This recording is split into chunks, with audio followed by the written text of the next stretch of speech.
Voici la maison hantée la plus célèbre du monde. Elle se trouve dans la petite station balnéaire d'Amityville, à 1 heure à peine de l'agitation de New York. Il y a 30 ans, elle fut le théâtre d'un crime particulièrement horrible, quand 6 membres de la famille DeFeo y furent abattus en pleine nuit. Ce qui s'est réellement passé cette nuit-là reste encore aujourd'hui un mystère. 1 an après les meurtres, la famille Lutz a emménagé dans cette maison. Ils y passèrent seulement 28 jours et s'enfuirent terrifiés, expliquant que des forces surnaturelles les en avaient chassés. Les médias se jetèrent frénétiquement sur leur histoire, ils devinrent célèbres et furent l'objet d'un best-seller mondial, L'horreur d'Amityville. On en a tiré de nombreux films, dont le dernier en date est sorti en 2005. Des médiums et des enquêteurs ont prétendu qu'une malédiction avait été jetée sur la maison. D'autres pensent que la version des Lutz n'est rien d'autre qu'une astucieuse arnaque, très lucrative, basée sur la sanglante histoire de la maison. C'est probablement la maison la plus hantée du monde. C'est sans doute aussi la plus connue. Quel que soit le phénomène, ça a été une conjonction d'événements et de personnalités. Et ça s'est mélangé pour donner un orage psychique parfait. C'est juste un tissu de mensonges motivé par une raison plutôt simple. Commercialement, ils ont fabriqué une superbe arnaque. Leur version n'est pas une histoire vraie. Mais s'ils disaient que c'est vrai, comment pourriez-vous les traiter de menteurs? Trop de choses se sont passées pour tout nier et prétendre que tout était normal. Je crois que la véritable horreur d'Amityville, c'est moi. Parce que c'est moi qu'on a condamné pour les meurtres de ma famille. D'après eux, c'est moi qui ai fait le coup. C'est moi qui suis censé être possédé par le démon. Quelle est la vérité sur cette maison? Et est-il vrai qu'une malédiction s'acharne sur ceux qui y vivent?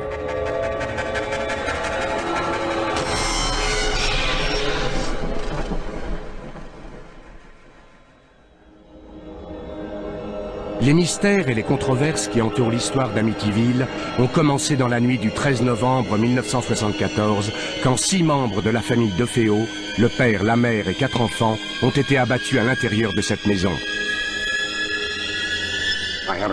J'étais assis dans mon bureau qui donne sur le devant de la maison. Et mon ami Al Saxon arrive et il me dit « Rufus, j'ai quelque chose à te dire, tu ne vas jamais me croire. Dans la maison d'à côté, ils sont tous morts. » On a vu plusieurs des corps qu'on sortait de la maison. Je regrette de le dire, mais le corps d'un des enfants est tombé de la bâche dans laquelle on le portait. Et j'ai vu l'un des enfants assassiné. C'était affreux. Mais c'était une affaire criminelle sans mystère, en tout cas. C'est ce que je me suis dit à l'époque. C'était une atmosphère vraiment étrange. C'était très calme, glacial. Un moment suspendu. Du genre qu'on n'oublie jamais. C'est une image qu'on garde dans sa tête pour toujours. On avait là une famille de banlieue soi-disant idyllique, d'origine italienne, des catholiques. La famille avait sa propre affaire, une concession automobile. Et bien sûr, à cause de leur nom italien, il y a eu les inévitables rumeurs sur leur lien avec le crime organisé. L'hypothèse d'un meurtre lié au banditisme a été rapidement écartée, et la police s'est tournée vers le seul survivant, Ronald DeFeo Jr., qui avait 23 ans. George Harrison, le chef de la police du comté de Suffolk, est arrivé et il m'a demandé s'il pouvait utiliser ma maison comme quartier général. Tout le monde était terrifié dans le quartier en se disant qu'il y avait un tueur qui rôdait dans la ville. Dès le début, Ronald DeFeo a été soupçonné. Mais au départ, il ne l'avait pas arrêté, il l'avait embarqué pour le protéger. Ils ont décidé d'utiliser la maison d'à côté, celle de Ireland, pour y installer leur poste de commandement. Ils nous ont tous emmenés là. Et aussitôt, ils l'ont emmené chez moi et ils ont commencé à l'interroger. Ça a duré un moment et puis son grand-père est arrivé. Un policier l'a entendu dire à son petit-fils « Arrête de traîner le nom de la famille dans la boue. Je ne veux plus rien entendre sur ta sœur. Contente-toi d'avouer les crimes. C'est terminé. » Je leur ai dit au début les choses qui étaient vraies. Mais vous savez, ils ont fait pression sur moi. Même avant ça, Les habitants d'Amityville s'étaient déjà fait leur opinion sur le nom du meurtrier. Je me suis promené dans le quartier et j'ai demandé « Pouvez-vous m'en dire plus sur ce qui s'est passé ?» Et tous les gamins m'ont répondu pratiquement comme un seul homme « C'est Ronald qui a fait le coup. » Je roulais en voiture et le journaliste, je crois que c'était Joel Martin, a annoncé les meurtres à la radio. Et il n'a pas dit que Ronald était mort aussi. Alors j'ai dit à ma femme, c'est Ronald qui a fait le coup. Ronald était, disons, un adolescent à problème. Il avait la réputation de se droguer, d'être violent, de se battre avec son père. C'était une tâche. Tout ce qu'il faisait, c'était boire, parier et se battre.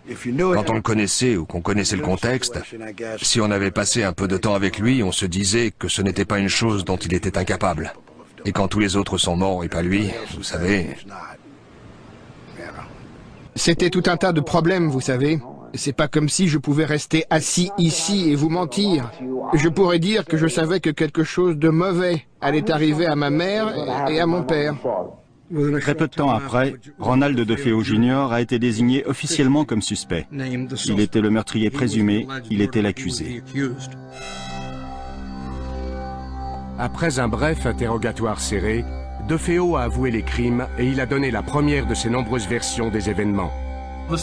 En gros, l'histoire c'est que Ronald DeFeo, qui avait 23 ans en 1974, s'est réveillé dans la nuit autour de 3h15. Et pour des raisons inconnues, il a tué tous les membres de sa famille pendant leur sommeil.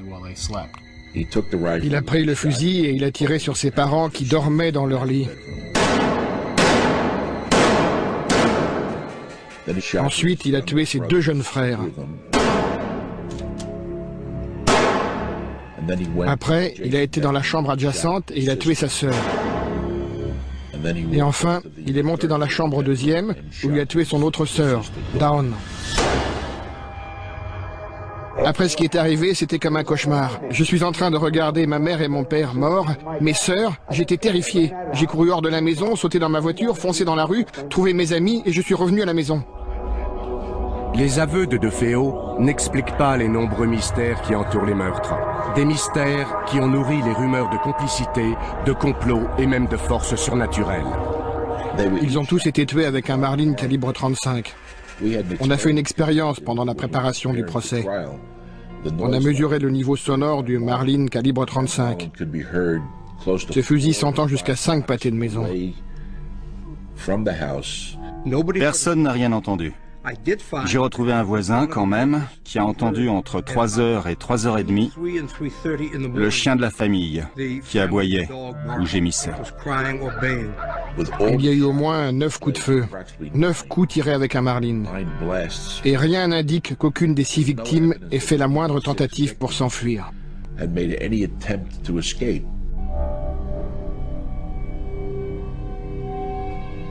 Ce qui est vraiment bizarre, c'est comment on peut arriver à tuer 6 personnes au milieu de la nuit dans un quartier tranquille sans réveiller personne. Un coup de fusil, ça fait du bruit. Ça n'a pas de sens. Ce serait compréhensible si on envisage un autre homme armé qui les tenait en joue, jusqu'à ce que Ronald revienne et fasse ce qu'il a fait. Je me suis dit que les corps avaient peut-être été déplacés. Les rapports d'autopsie montrent que non, ils n'ont pas été déplacés. On les a bien trouvés là où ils avaient été tués. On n'a trouvé aucune trace de drogue dans leur sang. Et encore une fois, les victimes ont été retrouvées sur le ventre, les bras écartés, comme si on les avait disposés là. Il y a quelque chose de systématique, de très méthodique, qui semble indiquer la présence de plus d'une personne. Les curieuses anomalies de la scène du crime ont provoqué de nombreuses spéculations sur l'identité de la personne ou de la chose responsable de ce carnage. Après que Ronald DeFeo eut avoué avoir tué toute sa famille, l'avocat William Weber hérita de la lourde tâche de le défendre. Weber commença son enquête par la vie quotidienne de la famille avant les meurtres. La vie de famille dans la maison DeFeo était du genre bizarre, inhabituel. D'un côté, il semblait très religieux. Il y avait des objets du culte plein la maison, des statues dans le jardin. Mais quand M. DeFeo était à la maison, c'était des bagarres constantes, des disputes, des cris, des hurlements. Ça dépassait de loin les conflits habituels qu'on peut avoir en famille. Si j'ai bien compris, il y avait des bagarres qui se déclenchaient sans raison particulière. Le père piquait des crises de rage terribles. Et Ronald DeFeo en était souvent la victime. Les amis de Ronald avaient peur d'entrer dans la maison parce qu'ils avaient peur de son père. On a un témoignage selon lequel le père a battu sa femme en présence des amis de Ronald. Ce genre de violence conduit souvent à d'autres violences envers ceux qui sont plus faibles et plus soumis. Donc, au-delà de ces belles apparences tranquilles, il y avait des problèmes dans la famille. Beaucoup de gens m'ont parlé des mauvais traitements que son père lui avait infligés dans son enfance. Mais on a aussi des témoignages de l'amour que lui portait sa mère et des relations étroites qu'il avait avec ses frères et l'une de ses sœurs. En résumé, il avait une personnalité difficile, peu ordinaire. On était une famille très unie, vous savez. C'est dommage ce qui est arrivé. Mais c'est arrivé. Ronald DeFeo, dès son emprisonnement, a commencé à délirer, en racontant que c'était le diable qui lui avait fait faire ça. Un pasteur m'a observé dans la salle du tribunal pendant que je faisais ma déposition. Selon lui, pour parler comme ça, il fallait que je sois possédé par le démon. Je crois qu'il lui manquait une case. Il fallait qu'il soit cinglé pour tuer toute sa famille, ou au moins en train de le devenir. J'ai demandé à un ami et associé, le docteur Daniel Schwartz, de l'examiner.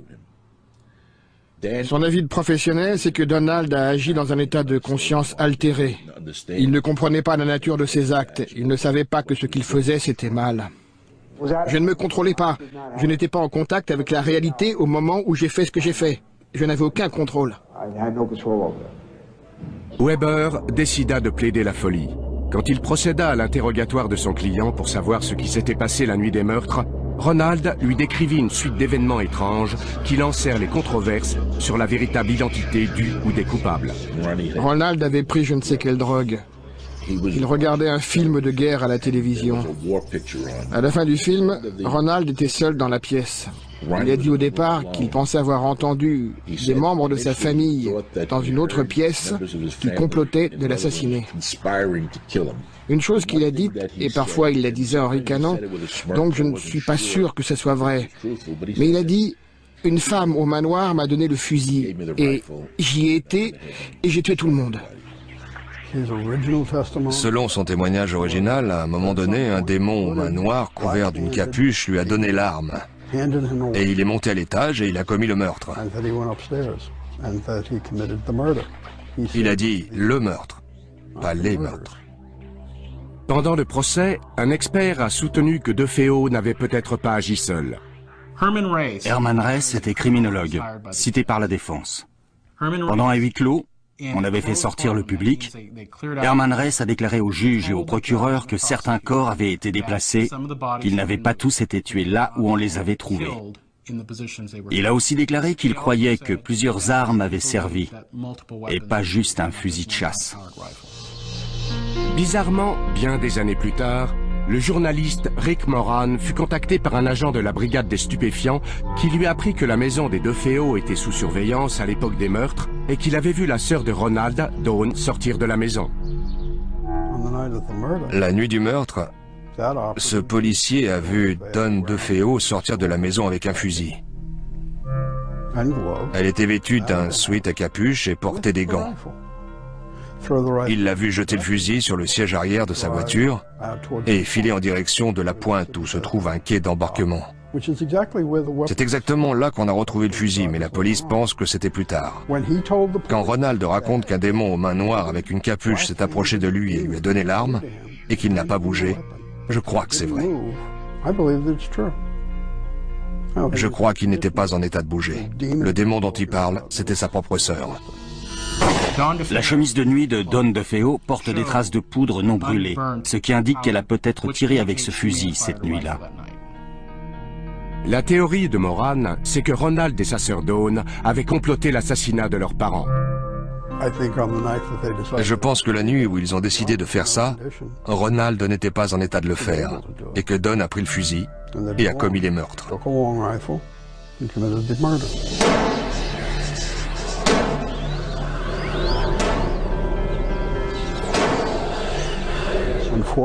Malheureusement, dans la frénésie de l'action, elle a apparemment décidé qu'elle allait tuer tout le monde.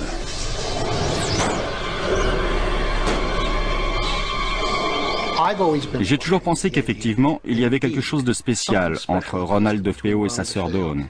Certains disent que c'était incestueux, je ne sais pas, mais il y avait une relation spéciale, un lien particulier. Peut-être le lien du secret.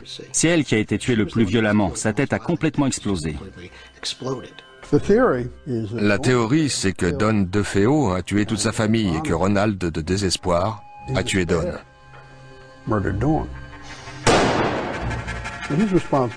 Il est responsable d'un meurtre, ce qui expliquerait la réaction du grand-père. Prends tout sur ton dos. Parce que c'était le seul survivant et qu'il ne voulait pas que les relations entre les membres de la famille soient exposées davantage ou le nom de la famille sali. Mais en février 1975, Ronald DeFeo fut jugé responsable de ses actes, déclaré coupable de tous les meurtres et condamné à 6 peines de prison à perpétuité. La maison DeFeo, au 112 Ocean Avenue, fut mise en vente à un prix très bas, à cause de son histoire sinistre. C'est alors que George et Kathy Lutz, un jeune couple avec 3 enfants, visita les lieux et que débuta un nouveau chapitre dans l'histoire extraordinaire de cette maison. Quand on a déjà visité un certain nombre de maisons, on finit par sentir ce qui vous convient ou pas. On n'avait aucune réticence envers cette maison. Elle répondait si bien à nos besoins qu'on a pensé que c'était pratiquement l'idéal pour nous.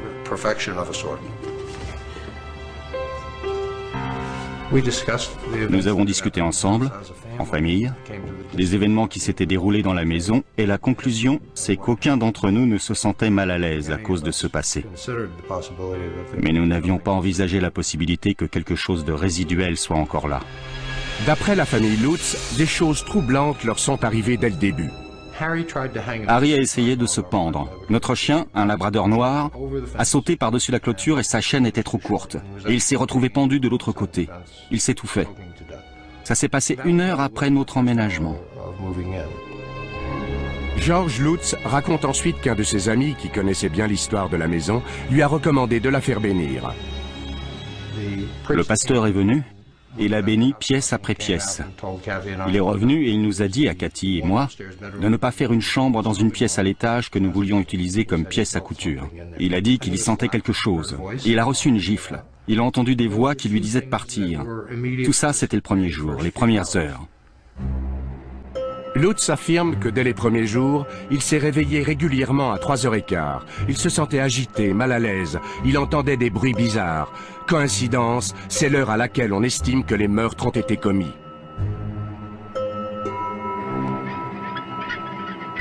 J'ai été très malade dans la maison et j'ai perdu beaucoup de poids. J'ai manqué des jours de travail. Mon hygiène personnelle a changé là-bas. Il subissait des changements de caractère. Il se mettait en colère contre ses enfants. Il se disputait avec Cathy. Il n'arrivait pas à se réchauffer. Il était constamment dehors, à couper du bois, à faire du feu. Cathy allait de pièce en pièce et elle y ressentait des choses différentes. Elle a été enlacée parce qu'elle pensait être une présence, une femme. Quand elle me l'a dit, elle avait très peur. Ça la perturbait beaucoup. Les Lutz racontèrent que des nuages de mouches infestaient certaines pièces. C'est franchement inhabituel en plein hiver. Ils devenaient aussi de plus en plus inquiets devant l'attitude de leur fille Missy. Missy a commencé à expliquer à Cathy qu'elle avait un ami, qu'il s'appelait Jody, et qu'il se présentait à elle sous la forme d'un gros cochon. Quand Jody lui a dit qu'il était content qu'elle habite ici et qu'elle y resterait pour toujours, ça a été très perturbant. Les Lutz racontent que de plus en plus de choses étranges se passaient autour d'eux. On entendait des cris la nuit, et des gens qui marchaient la nuit, et les enfants disaient des choses bizarres, et la température variait dans la maison, et on découvrait des taches sur la moquette le matin, et la porcelaine des toilettes qui devenait progressivement noire. Quand on y pense et qu'on commence à en parler, il y avait évidemment quelque chose de pas normal. Ils n'aiment toujours pas parler de ce qui est arrivé la dernière nuit, de ce qui les a finalement poussés à quitter la maison.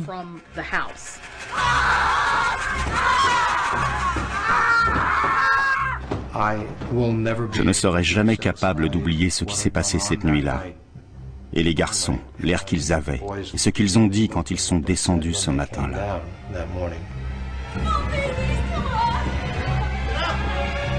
Selon leurs déclarations, ils finirent par fuir la maison tôt le matin du 14 janvier 1975. Jamais ils n'y revinrent. Nous n'étions pas la même famille en arrivant et en repartant de là. Nous étions tous terrifiés au moment du départ.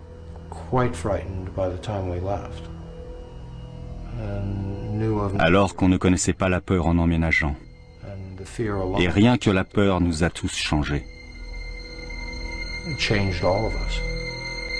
Les Lutz s'installèrent chez la mère de Cathy et George prit des mesures pour faire enquêter sur la maison.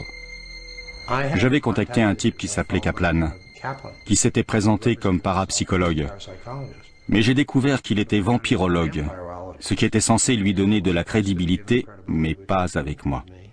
Mon mari lui a dit « Nos services ne vous coûteront rien, mais nous sommes une organisation de service public et si on découvre quelque chose qui confirme ce que vous dites, on dira au public ce qu'on a trouvé. Et si on trouve qu'il n'y a rien, on le dira aussi au public.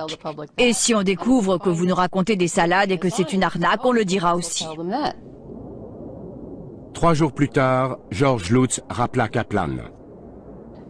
Il était très mécontent de ce que mon mari avait dit dans le journal, qu'il mènerait une enquête. Et il lui a dit « Je vous avais dit que je ne voulais pas de publicité. Vous savez, maintenant, je vais être obligé d'annuler, de repousser votre enquête d'au moins 2 semaines, parce que je ne voulais aucune publicité autour de ça. » Et le lendemain, mon mari a découvert que la veille au matin, Lutz et sa femme avaient fait une conférence de presse.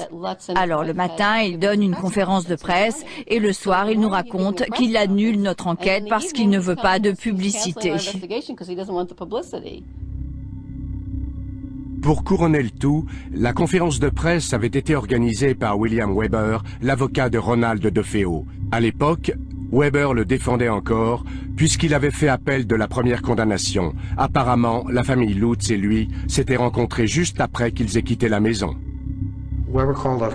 William Weber avait organisé cette conférence de presse pour Newsday. Et il nous avait dit que Newsday réclamait notre présence. Ça a mis la puce à l'oreille de mon mari. Pourquoi est-ce que William Weber, avocat du tueur en série Ronald DeFeo, représente maintenant ce monsieur Lutz qui a emménagé dans la maison juste après? Et c'est quoi le rapport? J'ai été contacté par un certain Paul Hoffman, qui à l'époque était journaliste pigiste, et qui m'a dit que les Lutz aimeraient me rencontrer. Et je lui ai dit, vous savez, moi aussi j'aimerais les rencontrer. Parce que par ailleurs, on m'avait fait la promesse verbale que nous toucherions une avance importante pour un livre et pour un film. Pendant nos premières rencontres, jamais Weber n'a abordé ce sujet. Il voulait surtout aider son client à obtenir une aide psychologique. En tout cas, c'est ce qu'on nous a amené à croire. Il pensait que ce qui nous était arrivé était un indice de ce qui pouvait très bien l'avoir affecté lui aussi. William Weber prétend que pendant l'un de ses rendez-vous, il leur a révélé des détails clés sur les meurtres, des détails qui prendraient plus tard une importance capitale dans l'histoire des Lutz. Ça a duré de 9 ou 10 heures du soir jusqu'à 3 heures du matin. On a bu du vin, et je ne pourrais pas vous dire combien de bouteilles, mais il y en a eu beaucoup. J'avais des photos de la scène de crime, et d'après ces photos et d'autres faits que je leur ai racontés, nous avons échafaudé ce qui deviendra plus tard une partie de la version des Lutz sur l'aspect possédé de leur affaire. Les Lutz m'ont fait écouter des enregistrements qu'ils avaient faits avec William Weber. Et en fait, avant de passer la bande, George Lutz m'a fait une remarque préliminaire. Il m'a dit « Je ne suis pas très fier de ça ». Par exemple, je leur montrais des photos de la poudre vert sombre qui recouvrait tout dans la maison. C'est une poudre utilisée par la police pour trouver des empreintes digitales. Et il faisait « Waouh, regardez, c'est la bave visqueuse qui soigne des portes. » J'avais des photos de la chambre de Down, au 2e étage. Elle était pleine de mouches mortes. Eh bien, ils ont pris la chambre de Dawn et ils ont mis qu'il y avait tout le temps des nuages de mouches. Ils ont annexé les faits que je leur racontais sur l'affaire et ils les ont intégrés dans leur livre. Je pense que quand ils ont dessoudé le matin suivant, ils ont dû se dire que peut-être tout ça n'était pas bien. Mais sur la bande, William Weber avait déjà... Enfin, il paraît qu'il a dit « Eh, on peut faire des films, des livres, il y aura des droits. » Il parlait déjà pourcentage et contrat. Il avait un projet avancé d'un contrat avec DeFeo pour un livre et un film. Et il nous a envoyé un contrat qui prévoyait de payer DeFeo quelque chose comme 5% de ce qu'on gagnerait. Et donc William Weber était en train d'essayer de rémunérer DeFeo pour ses meurtres. À ce moment-là, on a cessé tout contact avec Weber. Ils ont complètement disparu dans Long Island après ça. L'intérêt pour Amityville a grandi avec l'implication des Lutz. Channel 5, la chaîne de télé de New York, voulait absolument le scoop. J'ai contacté George Lutz et je lui ai dit « Votre famille a besoin d'aide ». On voyait bien qu'ils étaient terrifiés. Laura Didio a appelé un couple de parapsychologues célèbres dans le Connecticut, Ed et Lorraine Warren. Le genre de travail que nous faisons, c'est d'enquêter sur le paranormal, le supernaturel et le préternaturel, les phénomènes hantés causés par les esprits humains ou par les activités des esprits frappeurs ou par les fantômes démoniaques non humains. Nous avons travaillé sur de nombreux cas de possession et d'exorcisme et la Warner Brothers a les droits sur notre vie. George Lutz nous a accueillis à la limite de la propriété. Il ne voulait même pas mettre le pied sur le terrain. Il y avait un sentiment horrible de mauvais présage à travers toute la maison. On sentait que la maison était infestée par quelque chose d'autre que par des esprits humains. C'était certain. C'était plus qu'évident. Une chaîne de télé locale rassembla une équipe de médiums et s'apprêta à filmer leur enquête.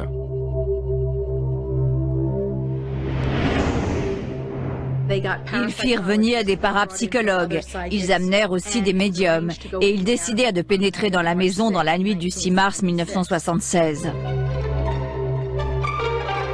Peu après l'arrivée de l'équipe télé et du journaliste Marvin Scott, des choses étranges se passèrent. Rien ne m'est arrivé à moi, mais des trucs arrivaient aux gens autour de moi. C'était incroyable la façon dont les gens étaient affectés. La première chose, c'est le caméraman Steve. Quand il est arrivé sur le palier au deuxième, il s'est plié en deux en se tenant la poitrine. Il avait des douleurs intenses à la poitrine. L'impression dominante, c'était très triste. Je ressentais la présence d'un adolescent qui avait fait quelque chose qui avait entièrement changé sa vie et qu'il avait commis une action horrible. Quand on est monté à l'étage, évidemment, les médiums ont ressenti les échos, les mauvaises vibrations.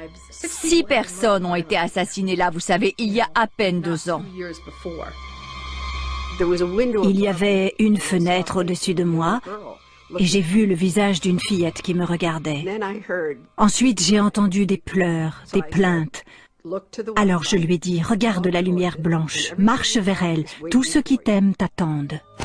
Pendant la séance, Lorraine a dit qu'elle ressentait la présence d'un démon qui venait des profondeurs de la terre.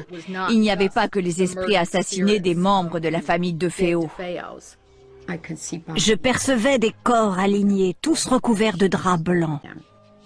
J'ai eu l'impression de silhouettes couvertes de capuches comme des moines, juste derrière la porte, bloquant le seuil et qui me fixaient. J'ai pensé « oh oh ». Je monte tout en haut, j'entre dans la chambre et Marvin Scott me dit « Qu'est-ce qu'il y a? Qu'est-ce qu'il y a ?» Et je lui ai répondu « J'espère que je n'approcherai jamais plus que ça de l'enfer. » Alors j'ai pris de l'eau bénite, j'ai ouvert la bouteille et j'ai dit « En arrière, Satan !» Et j'ai aspergé comme ça. Et ça a disparu, comme de l'eau sur une plaque chauffée. Et alors, tout s'est arrêté dans la maison. À la fin de la séance, on est redescendu au rez-de-chaussée. À ce moment-là, Ed tenait son crucifix et il précédait Lorraine dans l'escalier. Il s'est arrêté net, presque comme s'il avait été jeté en arrière par une bourrasque de vent. Et plus tard, il a décrit ça comme s'il avait été assailli, je crois, par une légion de démons. C'est comme un puissant jet d'eau sur ma poitrine qui m'empêche d'avancer. Une fois de plus, en tant que journaliste, je dois reconnaître que je n'ai rien vu. Je n'ai rien senti.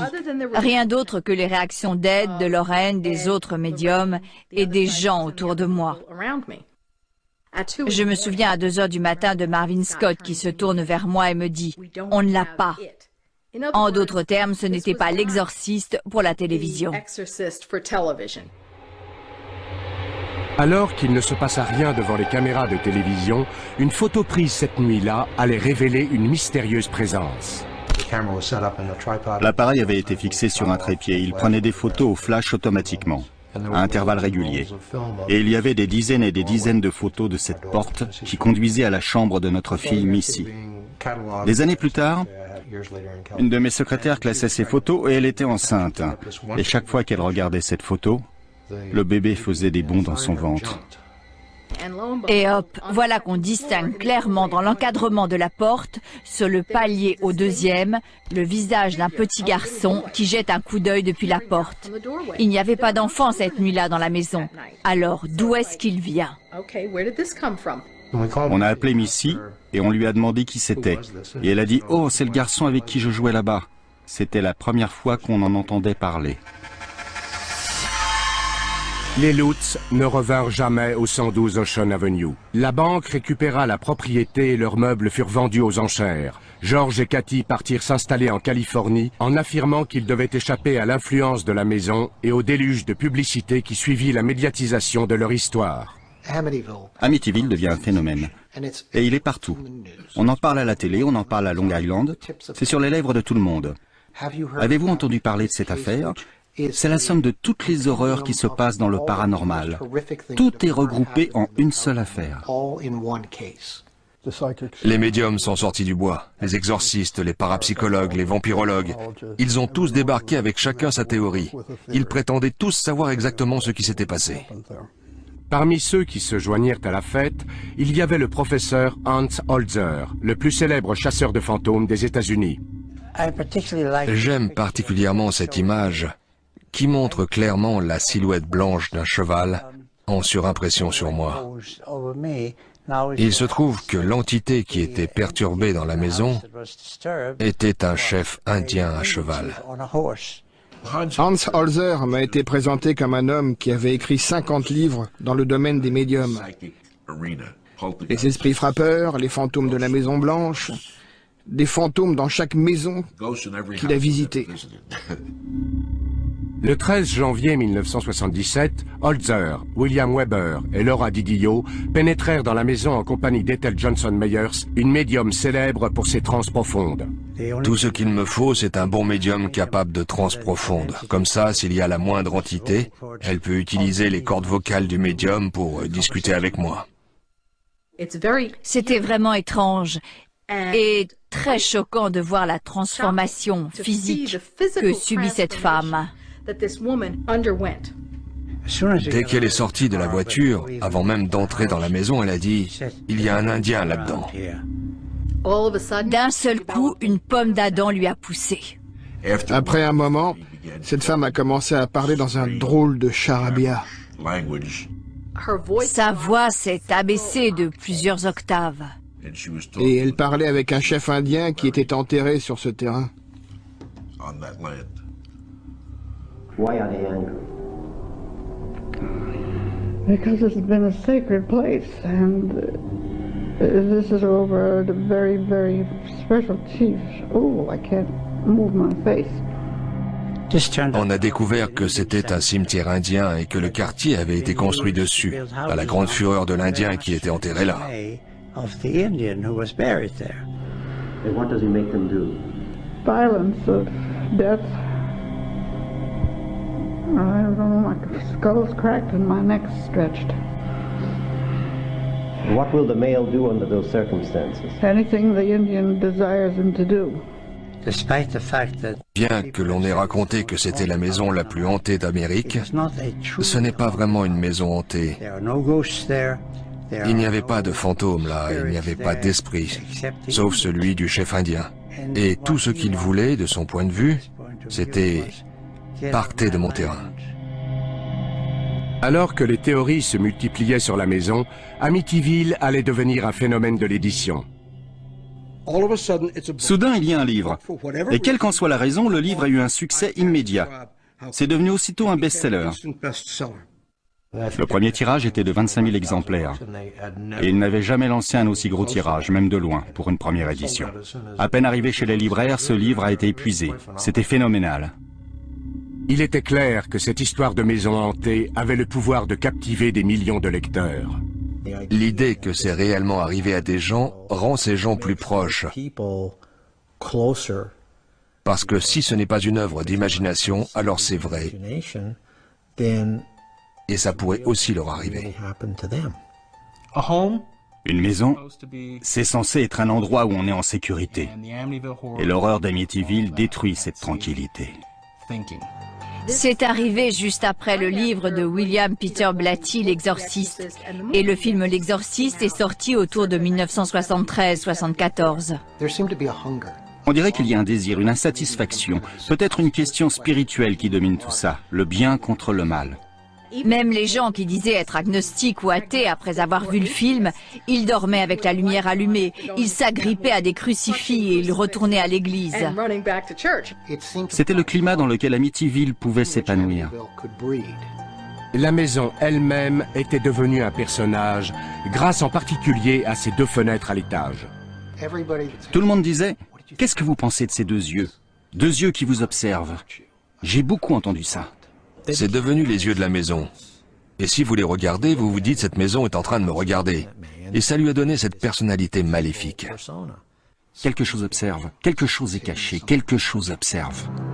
L'histoire des Lutz prit un nouveau tournant quand elle subit le traitement hollywoodien. À Amityville, l'effet fut immédiat et redoutable. Quand tous ces livres ont été publiés et que le film est sorti, c'est devenu l'enfer. Ça a été l'affolement chez les médias. Tous ces gens se sont abattus sur Amityville. Des gens venus d'Irlande, venus d'Angleterre, des gens venus de partout en Europe. Ils étaient envahis non pas par des fantômes, ni par des démons, mais par les touristes. Sous la grêle ou dans la tempête, il y avait parfois plus de 50 personnes qui se tenaient par la main et qui regardaient la maison, comme si c'était une religion. Sur Ocean Avenue, les pelouses des habitants étaient envahies par les voitures des badauds qui essayaient de s'approcher de la maison de l'horreur. J'avais des dizaines de gens venus en bus qui pique-niquaient dans ma cour, des nonnes venues de Suède. Elles s'étaient coincées dans mon allée, et je ne sais même pas comment elles étaient arrivées là. Les gens couraient et essayaient d'emporter des morceaux de la maison, des bouts de pelouse, des plaquages de bois. Une femme a frappé un flic sur la tête avec un livre si fort qu'elle l'a à moitié assommé. N'importe quoi pour jeter un coup d'œil par les fenêtres. C'était très ennuyeux. Ça a duré et duré et duré. Mais si les milliers de visiteurs semblaient convaincus par l'histoire d'Amityville, un nombre croissant de lecteurs soupçonnait une arnaque. Johansson écrit ce gros bouquin. L'horreur d'Amityville, une histoire vraie. Et je trouvais que ça ne sentait pas bon. Dans les articles publiés au départ, ils ont dit qu'ils n'avaient vu aucune forme humaine et seulement qu'ils avaient entendu des bruits bizarres, des chocs, des coups sur les tuyaux, des trucs comme ça. Ils ont fait l'expérience de ce qui apparaît comme des phénomènes paranormaux assez banals. Pas de lévitation, pas de fenêtres brisées, pas de portes sorties de leur gonds par des forces invisibles. Et à la sortie du livre, ils en étaient arrivés à la bave visqueuse verte, aux fanfares et à Jody le cochon démoniaque. On a dénombré 106 erreurs évidentes, des erreurs matérielles dans le livre. Et ça, c'est avant même d'arriver au cochon volant. Missy, l'un des enfants Lutz, avait fait un dessin de Jody le cochon démoniaque, dont elle disait qu'il lui apparaissait à la fenêtre du 2e étage avec ses yeux rouges qui la fixaient. Alors j'ai été questionner les voisins et l'un d'eux a dit « Oh, à quoi il ressemble ?» Et on lui a montré le dessin dans le livre et ils ont dit « Oh, ça, c'est le chat que Ronald DeFeo appelait le cochon tellement il était gros. » En fait, le cochon, c'était le chat de ma femme. C'était un persan, j'en suis sûr. Ce chat sautait sur l'appui de la fenêtre et s'installait là, et regardait avec ses yeux rouges phosphorescents. Mais alors, les fameuses mouches? Mais enfin, il y a eu les meurtres, les victimes sont restées là 48 heures, la maison a été mise sous scellé et le chauffage marchait. Pas besoin d'être un génie pour comprendre comment il finit par y avoir des mouches. Pour les besoins de leur enquête, Jordan et Moran ont interviewé Jim et Barbara Cromarty qui ont acheté la maison après le départ des Lutz. On leur a demandé s'ils avaient fait des grosses réparations en arrivant dans la maison. Parce que quand on lit le livre, on a l'impression que cette tornade paranormale qui se déchaîne dans la maison la laisse en ruine. Ils nous ont répondu que non. Tout était parfaitement en état quand ils l'ont visité avant de l'acheter.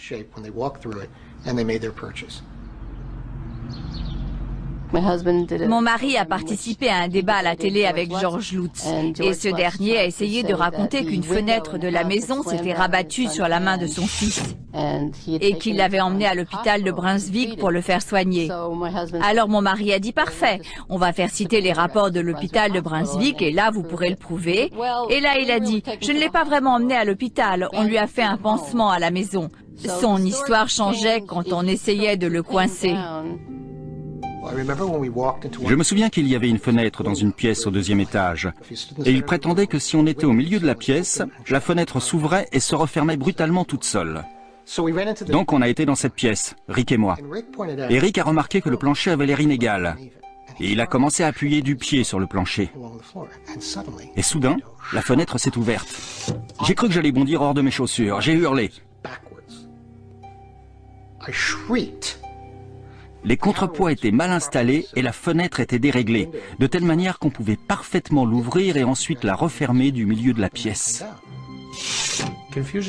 Il y a beaucoup de confusion autour de ça.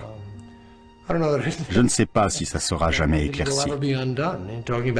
Parlant du mal, le mal c'est l'absence de Dieu, et donc la confusion en fait partie. Les sceptiques ont rassemblé leurs preuves et les croyants se sont préparés à la bataille. Mais où est la vérité dans l'horreur d'Amityville? 2 ans après avoir quitté leur maison en prétendant qu'ils en avaient été chassés par des forces surnaturelles, les Lutz virent leur histoire publiée sous le titre « L'horreur d'Amityville, une histoire vraie ». Ce fut un best-seller instantané et l'auteur Jay Hanson se retrouva au cœur d'une furieuse controverse. Moi, ça m'a ouvert les yeux sur le fait qu'on pouvait écrire un livre, écrire sur la jaquette une histoire vraie, et ensuite inventer 90% de son contenu.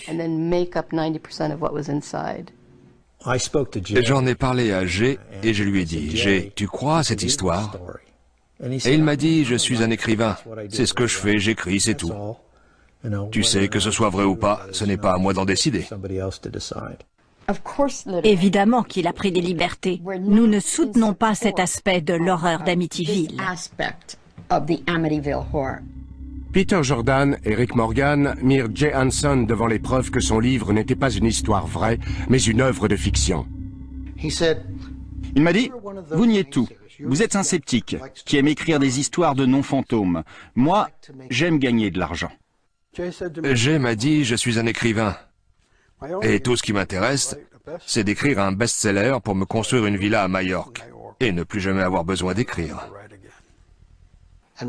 Et il m'a dit, je vous prédis qu'un jour vous serez assis ici, fauché, en train d'écrire vos petites histoires de non-fantômes. Et moi je serai dans une île aux Bahamas ou ailleurs, avec un wagon de pulls en cachemire. Et je me souviens avoir pensé que c'était tellement cocasse, et j'ai gloussé. Et il a dit, qu'est-ce qu'il y a de si drôle? Et j'ai dit que c'était le fantasme le plus ridicule qu'un millionnaire puisse avoir. Et après ça, un jour que je rentrais en voiture à Long Island, j'ai entendu à la radio que Jay Hanson, l'auteur de l'horreur d'Amityville, avait eu une crise cardiaque. Et je me suis dit, oh non, il ne pourra jamais profiter de son wagon de pulls en cachemire. Hanson a gagné des millions avec Amityville. En comparaison, on dit que les Lutz n'ont touché que 250 000 $. Malgré tout, George soutient l'auteur et son livre, mais il est plus réservé à propos des films. C'était un travail très difficile pour lui d'expliquer une chose à laquelle il ne croyait pas ou qu'il ne comprenait pas. Et il est parvenu à faire un livre très exact, très précis comparé à tout ce qui a été fait depuis. Le film original a pris beaucoup de liberté, avec le sang qui coulait des murs et les mouches qui attaquent le pasteur. Ils auraient pu aussi bien les représenter comme elles étaient dans la réalité. Ça m'était égal que ce soit ou pas une histoire vraie, mais ça n'avait pas d'importance pour moi. Il fallait que je crée ma propre réalité. Pendant 25 ans, 28 ans, peu importe. J'ai eu un gros problème avec le premier film, et maintenant, c'est presque un documentaire comparé à ce qu'ils ont fait récemment. George Lutz détestait tellement les derniers films qu'il a intenté un procès à la MGM. Ce fut la dernière de ses nombreuses actions légales pour protéger sa version des faits. Il est mort paradoxalement le jour où l'affaire a été réglée, à peine un an après la mort prématurée de sa femme Cathy, en 2005. Elle et moi avons vécu cette expérience ensemble, et on est passé à autre chose ensemble. On a essayé de l'expliquer au monde, ensemble si vous voulez. Sa disparition signifie que j'ai perdu celle qui a partagé cette expérience avec moi. Cela ne donne pas le droit à qui que ce soit de créer une version révisionniste de ce qu'elle avait à dire de son vivant. Mais il y a des gens qui croient que les disparitions de George et Cathy Lutz sont les exemples les plus récents de l'influence maléfique de la maison d'Amityville. Une des choses qui lui sont arrivées dans cette maison, c'est qu'elle s'est regardée dans un miroir et qu'elle a vu cette vieille femme dans le reflet. Elle est morte à Phoenix, d'une maladie respiratoire qui l'a fait vieillir de 30 ans. Et quand elle est morte, elle avait l'air très vieille. Ça a touché Ronald DeFeo d'une certaine manière. Ça a touché les Lutz d'une autre manière. Ça touche tous ceux qui entrent dans cette maison. Beaucoup de choses se sont passées dans cette affaire. Et ces morts inhabituelles, il faut les attribuer à des coïncidences. Et rien d'autre. Les gens veulent croire à quelque chose de surnaturel. Il y a quelque chose qui nous dépasse. Il y a un paradis, il y a un enfer, il y a des prières exaucées, il y a des esprits, il y a des fantômes. On veut croire à ce genre de phénomène. On en éprouve le besoin. Et sur ce besoin se greffe le facteur crédulité. Franchement, quand quelqu'un dit « Oh, c'est une histoire vraie », c'est l'événement le plus documenté de ce genre. En termes du nombre de gens impliqués, de témoins directs, de ceux qui ont maintenu leur témoignage sans rien y changer pendant toutes ces années. Si je crois qu'ils sont restés dans cette maison pendant 28 jours? Non. Catégoriquement, sans aucun doute, non. Je pense qu'ils avaient planifié toute l'affaire et qu'ils avaient l'intention d'en tirer un livre et gagner beaucoup d'argent. Et vous savez quoi? C'est ce qu'ils ont fait. Quand une histoire est trop belle pour être vraie, et c'en est un exemple parfait, probablement l'exemple le plus monumental de succès que j'ai jamais rencontré et que je ne rencontrerai jamais de toute ma vie. Je ne crois pas que je verrai un autre Amityville. En tout cas, je n'espère pas. Ils n'étaient pas là. Ils n'ont pas vécu cette expérience. Et pourtant, ils voudraient vous l'expliquer à vous. Et ça ne rend service à personne. À moins qu'on attrape l'esprit, qu'il se montre et qu'il nous explique pour la caméra, et je doute que ça arrivera, on ne saura jamais. Et on continuera à poursuivre cette chose qui nous échappe, quelle qu'elle soit. L'occupant actuel de la maison ne croit à rien de tout ça. Croire ou ne pas croire, ça n'a rien à voir avec les événements. Je ne lui souhaite que du bonheur. J'espère que des incendies spontanés ne perturberont pas son sommeil ou une autre de ses activités. Et j'attends les gros titres, si ou plutôt quand ça arrivera.